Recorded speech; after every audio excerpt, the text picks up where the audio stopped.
Hi, I'm Ashlee from Centenary News. With me is Diane Lees, Director General of the Imperial War Museum. Diane, can I start by asking how the museum's plans for the centenary are coming along?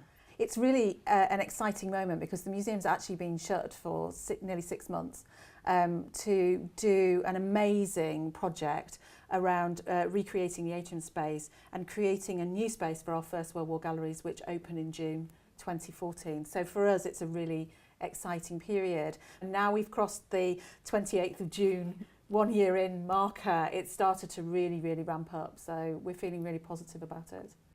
The museum clearly has a lot of activities planned, but how would you summarise your overall approach? We have a bit of an internal mantra, which I will share, which is no new enemies. So the idea is that we wanted to create a programme or a way of working that allowed people to engage with the First World War in a way that it felt most appropriate to them. So we didn't want to come across as a kind of, the big national organisation floating in and saying, you will have this temporary exhibition or you will have this community programme. What we wanted people to do is to say, there is a relevant way to approach the centenary for me, and can you help me do that? So that's how we set up the programme. So our approach was really about being as inclusive of everybody's story as possible. There seem to be two different ways of approaching the centenary. One is the more educational side and the other more commemorative. Where does the museum stand on that? So the museum has been in a position that we want people to be able to commemorate if that's what they want to do. But also we're really keen to point out that not everybody died. And so it's about learning about those lives, about those shared experiences.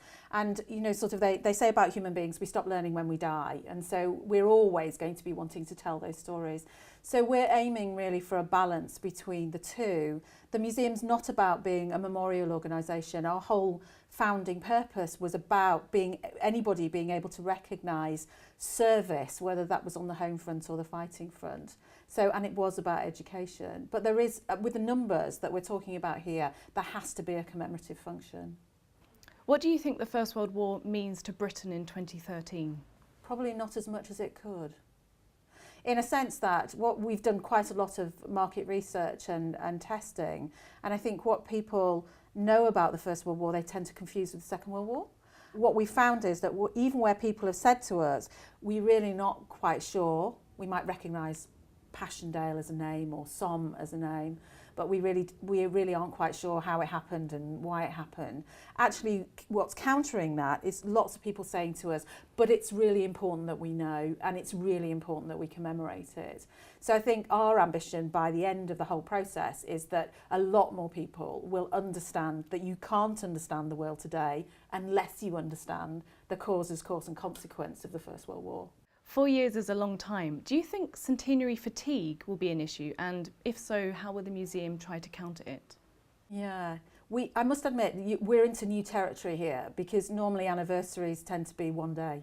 Yeah. So, and we're very used to living by our historical anniversaries. So it is a challenge. What we've tried to do is to have elements of programming that are different. So 2016 will be the Great War on Film for us. It's the year in which film became a major part of the First World War propaganda. So we've tried to be imaginative with it.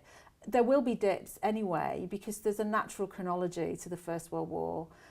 But we don't know yet, really. And what we decided to do was just be responsive. So if we spot a little bit of fatigue, we'll start to invest in trying to lift it. But realistically, if 2015 is quieter than 2014 or 2016, as long as those people that have a connection and relevance with that year get to do what they want to do, I think it will be fine. Diane Lees, thank you very much. My pleasure.